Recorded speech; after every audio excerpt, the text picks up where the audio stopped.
So the goal of this demonstration that we're going to do is to show to a high school classroom the concepts of mass diffusion and mass convection from a chemical engineering perspective. We're going to do this using an iodine and cornstarch experiment across the membrane. What's going to happen is we're going to have a solution of iodine in water on one side of this plastic bag membrane and a solution of cornstarch in water on the other side of the membrane. And we'll have two different membranes. One of them is going to show convective mass transfer. The other one's going to show diffusive.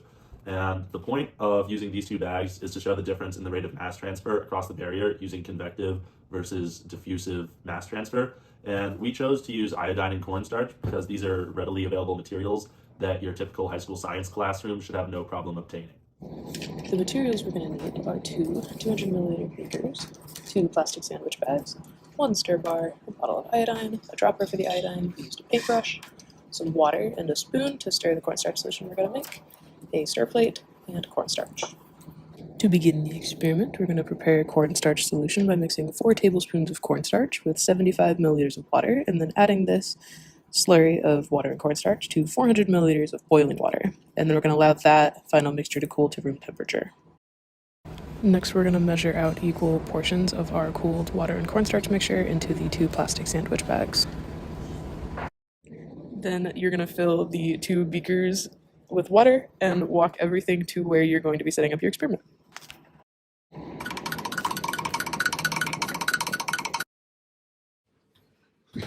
What we have here is a beaker that is stirring and a beaker that does not have a stir bar.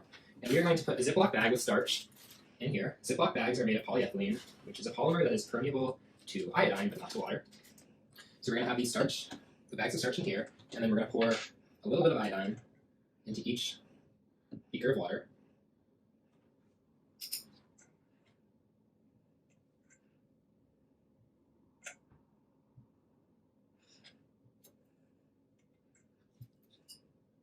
And then over time, the iodine will permeate through the membrane being the Ziploc bag, into the starch solution, and the starch solution will react with the iodine to form a dark color.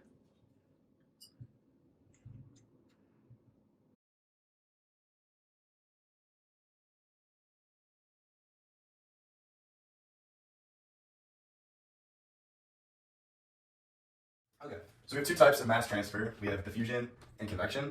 So diffusion is mass transfer via random molecular motion. So all molecules that are above a temperature of 0 are going to have energy, they're going to vibrate, they're going to move around, and this kind of Brownian motion is what it's called, will give these molecules some sort of directionality, and they eventually, as time goes on, will diffuse into a uniform solution. So here you can see the red dots and the blue dots, which represent different molecules, are concentrated in different areas of the solution. But as time goes on, and they're allowed to diffuse through that Brownian motion, they'll eventually form a uniform solution like we see over here. So convection is mass transfer via bulk fluid flow. So in this scenario, we have our same solution where we have a concentrated molecule up here and one down here, but this time we have a stir bar that is rotating and causing fluid to flow around and around, kind of facilitating the movement of these molecules. And then as time goes on, we will also see that same transition to a uniform solution. In free convection, we see when there's a temperature difference. So kind of like how you know that warm air rises and cold air falls. It's the same principle here, where molecules that have a higher temperature will rise, and then the ones that have a colder temperature will fall. And this kind of motion is similar to forced convection, and as time goes on, you'll see that it forms a uniform solution.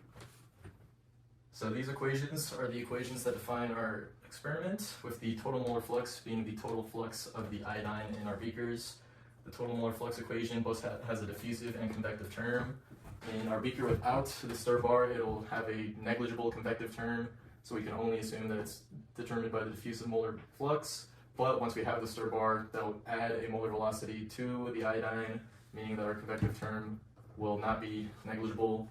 And once we have the convective term, our molar flux will actually be larger, meaning that more of the iodine will diffuse and move into the starch solution, meaning that the starch solution will be darker.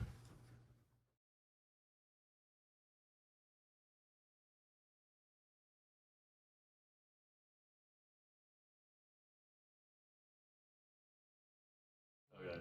So as we can see from watching the time lapse, both bags do indeed turn this black purplish color from the iodine diffusing through the polyethylene into the starch. But it was pretty easy to see that in the forced convection sample, this change occurred a lot faster because forced convection meant we were moving a lot more mass. than in the diffusion sample, where all we had was, well, diffusion.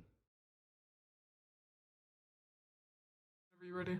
Convective mass transfer is a very important thing in a lot of applications, including applications with membranes such as ours. And in this case, we are performing a gas separation, so air is coming in, and by applying a high pressure at the inlet compared to the outlet, we can force that fluid, the air, to flow through here, and then there's a semi-permeable membrane that allows oxygen to diffuse through at a higher rate than nitrogen.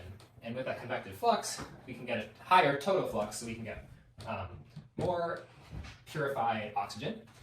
And this is also the case in the vanadium redox flow battery.